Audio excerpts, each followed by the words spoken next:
Darci Lang has been inspiring audiences for over 17 years. Her unique one-idea approach has motivated thousands of audience members to make changes in their professional and personal lives.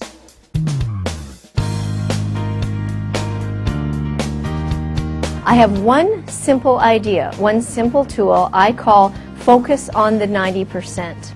And it's my belief that we hold an imaginary magnifying glass out in front of us, and we have choices on where we focus that magnifying glass, on what I call the 90%, the positive aspects of our life, or the not so positive 10%. So in our journey together, I have an hour and a half with you to ask you, what do you focus on? Gentlemen, isn't your wedding day the happiest day of your life? Quickly, Jeff. No delay, no delay. Yes, okay. Because weddings are happy occasions, right? I wasn't selling funeral plots. I was renting tuxedos on the happiest day of men's lives. And I would have a guy come in and be rude to me. Because people grow up in homes where they think that self-serving retail employees should not be treated with respect. I never forget where I grew up.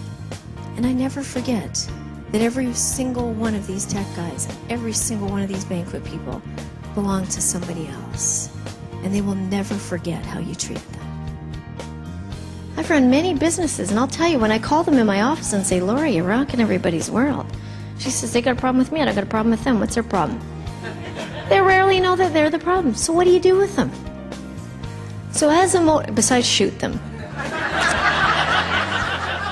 What do we do? So I've been challenged by this for years as a motivator. What do you do with people who are unhappy? So here's what I've learned. I learned that I can't change them. I can only change me. We go to these motivational sessions and we're totally motivated till at least tomorrow. And we put everything in the conference file. You know the file, the one in the desk that every conference you go home and you put it all in there and your intentions are good, and then we don't do it. So to carry the 90% theme forward, it's one idea, one concept. I have a poster on my office wall that I often recite to my friends from Tommy Lasorda that says, don't complain about your problems at work. 80% of the people who hear them don't care, and the other 20% are glad you're having trouble. It's kind of true. I was in Nurses Union Conference last year. 450 nurses and I would spend the entire day delivering this topic. I'd never met these nurses. They'd never met me. I was putting lipstick on in the morning in the mirror, in the washroom next to a nurse who didn't know that I was going to be the speaker. She looked in the mirror and said, are you here for the stupid conference too? Ha ha ha ha ha ha ha.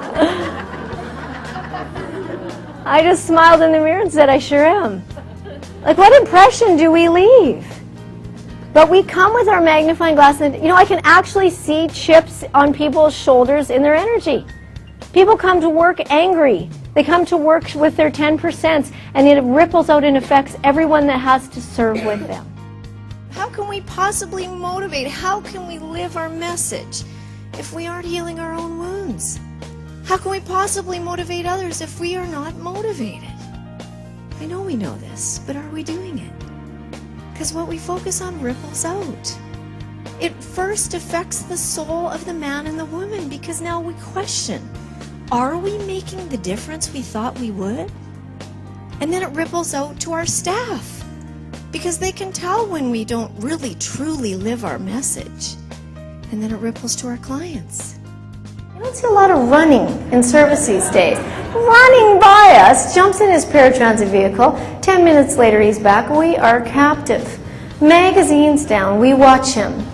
Wheels out his second client, his second patient, this elderly woman who had to have been in 101. Wheels her past us, she's got her floral dress and her orthopedic hose and her purse clutched on her lap with her gloved hands, blue hair done to perfection. Wheels her past us in the waiting room, up to the counter of employees who look like they've never seen him before, and announces, excuse me, Mrs. Beechwood is here to see you. As if to say, give someone else's grandmother and the woman who built our community the respect she deserves. And he got down on one knee, took her gloved little hand in front of all of us in the waiting room, kissed her hand and said, gorgeous, I'll be back in an hour to pick you up. And he went running. We're all crying. Ah! I thought, what a choice he makes to get up in the morning and say, I can only control me. Jada and John and I are shopping, and the woman that's helping me in this retail store looks so familiar to me. And her name tag is Janet. She's running around this whole retail store. She's playing peekaboo with my children in the fitting rooms, and it hits me. It's the teacher from the Teachers in Service.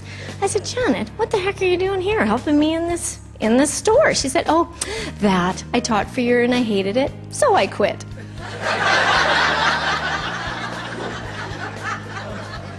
Yeah, okay. So I said, good for you. It takes courage to quit something you don't love. She said, that is not what my parents who paid for the education had to say. So as I was leaving with my Jada and John, I said, Janet, one more thing. Thank you. Thanks for not teaching my children and their children with an attitude that you don't want to be there for the next 35 years of your life.